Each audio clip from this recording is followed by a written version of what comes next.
बिस्मिल्लाहिर्रहमानिर्रहीम। अस्सलाम वालेकुम। आप सबको डॉक्टर मीर शकील का सलाम। अल्लाह ताला आप सबके ऊपर अपनी रहमत नाजिल फरमाए।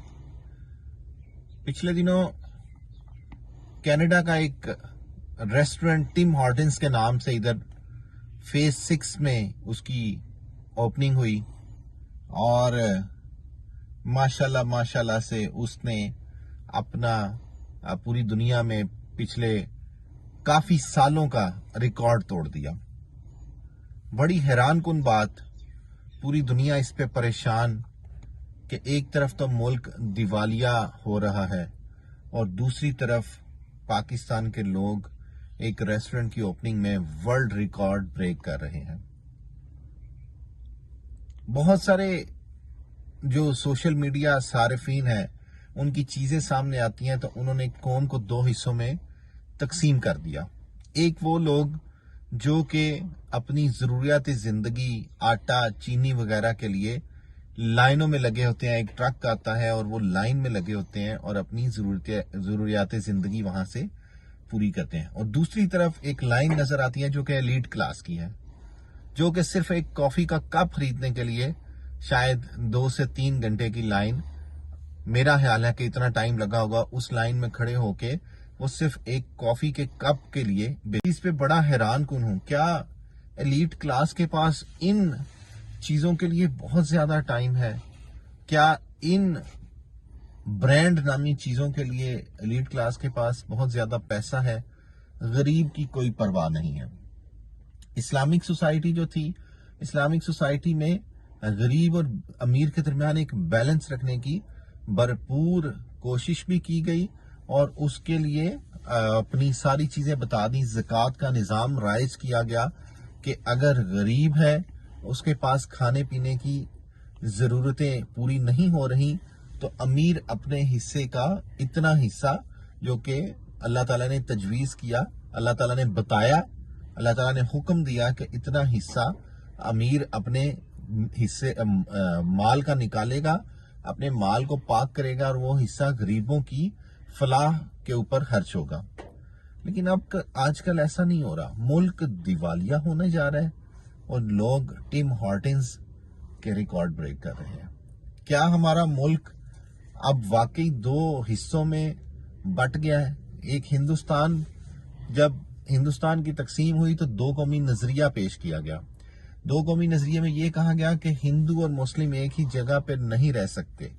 वो गाय का गोश्त नहीं खाते और मुसलमान गाय का गोश्त खाते हैं।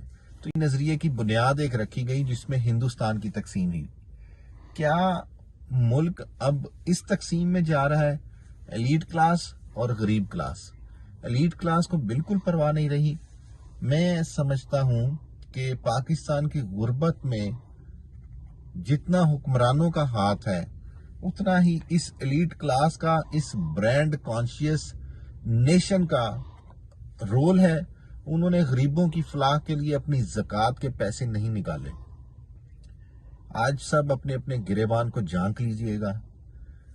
एक एनालिसिस होना चाहिए, एक रिसर्च आर्टिकल होना चाहिए कि पाकिस्तान की अवाम कितने % अवाम ज़कात देती है और क्या वो अपनी ज़कात रेगुलर बेसिस पे हर साल अपनी ज़कात निकालती है।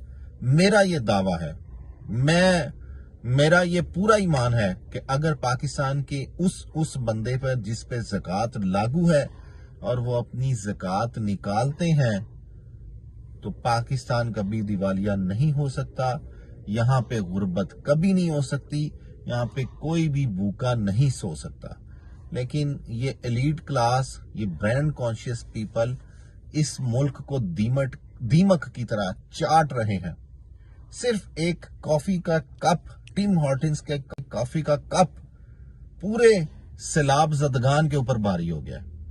तो मैं पता नहीं क्यों मैं बहुत परेशान हो गया हूं इस वजह से कि यार ये क्या लोग हैं। टिम हॉर्टन्स के लिए 3-3 घंटे लाइन पे खड़े हो जाएंगे। वैसे सड़क पे जाते हो तो हॉर्न पे हॉर्न बजाएंगे कि हमारे पास तो टाइम नहीं है। किसी गरीब के साथ बैठने के लिए माँ बाप के पास, बूढ़े माँ बाप के पास बैठने के लिए इनके पास टाइम नहीं है। लेकिन टिम हॉर्टन्स के एक कॉफी के कप के लिए इनके पास बहुत ज्यादा पैसा है। टिम हॉर्टन्स बुरी चीज नहीं है। टिम हॉर्टिन्स एक अपनी अच्छी क्वालिटी पेश करता होगा, लेकिन हमारे मुल्क की आवाम के लिए एक बैलेंस होना चाहिए। हमारे मुल्क का कर्जा एक सूरत में उतर सकता है, और ये बहुत ही बेसिक चीज है। पाकिस्तान में 3 तरह की क्लास है। एक जो कि लोअर लेवल क्लास है, गरीब तबका है, जो कि अपनी जरूरियात जिंदगी पूरी नहीं कर सकता। उनकी एक मंथली एक इनकम है, पता नहीं वो 1 लाख होगी, 2 लाख होगी, 1.5 लाख होगी, या 50,000 से कम होगी, कुछ नहीं मैं कह सकता। दूसरी वो मिडिल क्लास है जो कि अपनी जरूरियात जिंदगी पूरी कर सकते हैं, लेकिन उनकी सेविंग नहीं होती। और तीसरी वो अपर क्लास है जिनके पास जरूरियाती जिंदगी उनकी सेविंग का एक मामूली सा हिस्सा है। तो मेरा अपना जाती ख्याल है कि पाकिस्तान में हर चीज को उसके आईडी कार्ड के ऊपर, या जिस तरह पहले होती थी चीजें राशन कार्ड या कुछ, उसके ऊपर होना चाहिए। कोई भी चीज अपने आईडी कार्ड के बगैर, आईडी नंबर के बगैर नहीं मिलनी चाहिए। और जब आप आईडी नंबर अपना लगाएं तो ये सामने आ जाना चाहिए कि इस फैमिली की मंथली इनकम इतनी है, इसके लिए चावल या दालों का रेट ये है, मिडिल क्लास वालों के लिए ये है और एलीट क्लास वालों के लिए ये है। और जितनी जितनी आपकी इनकम बढ़ती जाइए, उतनी उतनी आपकी जो है उसकी कीमत उसके हिसाब से बढ़नी चाहिए। गरीब के लिए 1 किलो चावल की कीमत उसकी इनकम के मुताबिक होनी चाहिए। अमीर के लिए उसकी चावल की कीमत 1 किलो की उसकी इनकम के मुताबिक होनी चाहिए, तो उसका पैसा गरीब के ऊपर यूटिलाइज होगा। ज़कात के निज़ाम पे हमें अमल करना पड़ेगा, नहीं करेंगे तो मुल्क दिवालिया होगा और मुल्क 2 हिस्सों में बंट रहा है, एलीट क्लास और गरीब क्लास। शुक्रिया।